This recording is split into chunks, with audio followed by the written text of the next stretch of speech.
Now the Philistines gathered their forces for war and assembled at Soco in Judah. They pitched camp at Ephes-dammim between Soco and Azekah. Saul and the Israelites assembled and camped in the valley of Elah and drew up their battle line to meet the Philistines. The Philistines occupied one hill and the Israelites another, with a valley between them.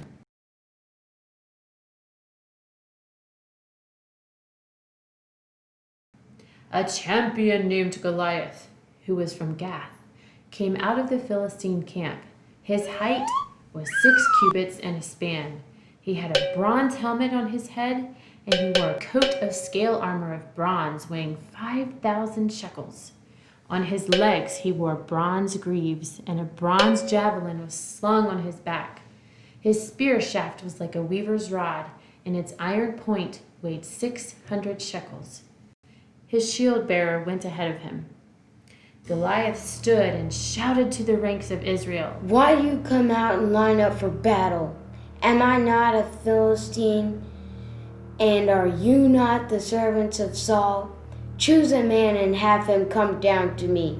If he is able to fight and kill me, we will become your subjects. But if I overcome him and kill him, you will become our subjects and serve us. This day I defy the armies of Israel. Give me a man and let us fight each other." On hearing the Philistines' words, Saul and the Israelites were dismayed and terrified.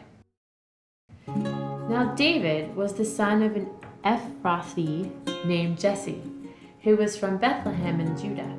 Jesse had 8 sons, and in Saul's time he was very old.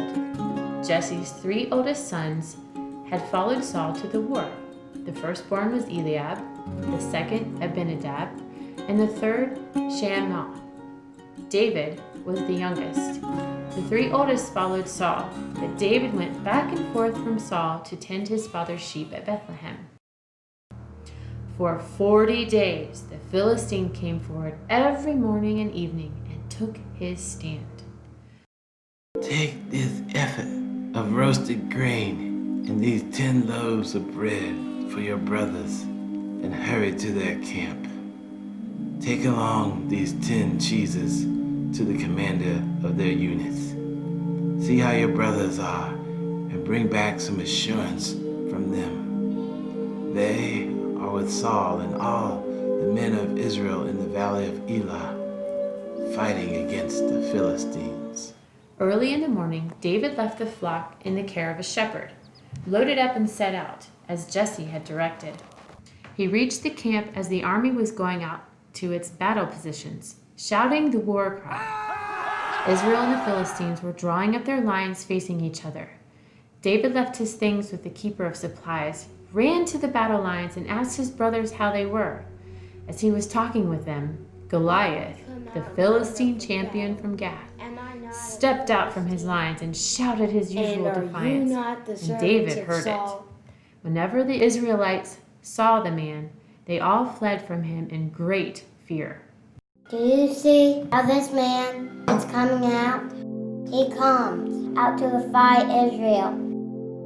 The king give great wealth to the man who kills him. He will also give him his daughter in marriage and exempt his family from taxes in Israel." What will be done for the man who kills this Philistine and removes this disgrace from Israel? Who is this uncircumcised Philistine that he should defy the armies of the living God? When Eliab, David's oldest brother, heard him speaking with the men, he burned with anger at him and asked, "Why have you come down here? And with whom did you leave those few sheep in the wilderness? I know how conceited you are and how wicked your heart is. You came down only to watch the battle." Now what have I done? Can I even speak? He then turned away to someone else and brought up the same matter, and the men answered him as before. What David said was overheard and reported to Saul, and Saul sent for him. Let no one lose heart on account of this Philistine. Your servant will go and fight him. You are not able to go out against the Philistine and fight him. You are only a young man, and he has been a warrior from his youth. Your servant has been keeping his father's sheep. When a lion or a bear came and carried a sheep off from the flock, I went after it and struck it and rescued the sheep from its mouth. But when it turned on me, I seized it by the hair, struck it, and killed it. Your servant has killed both the lion and bear. This uncircumcised Philistine will be like one of them, because he has defied the armies of the living God. The Lord who has rescued me from the paw of the lion and the paw of the bear will rescue me from the hand of this Philistine. Go, and the Lord be with you. Then Saul dressed David in his own tunic. He put a coat of armor on him and a bronze helmet on his head. David fastened on his sword over the tunic and tried walking around, because he was not used to them.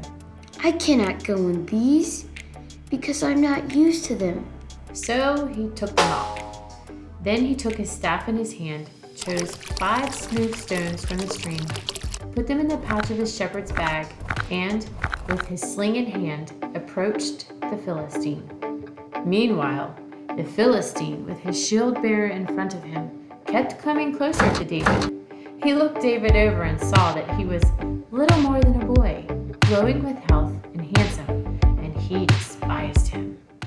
Am I a dog that you come at me with sticks? And the Philistine cursed David by his gods. Come here, and I'll give your flesh to the birds and wild animals. You come against me with sword and spear and javelin, but I come against you in the name of the Lord Almighty and the God of the armies of Israel, whom you have defied. This day the Lord will deliver you into my hands, and I will strike you down and cut off your head.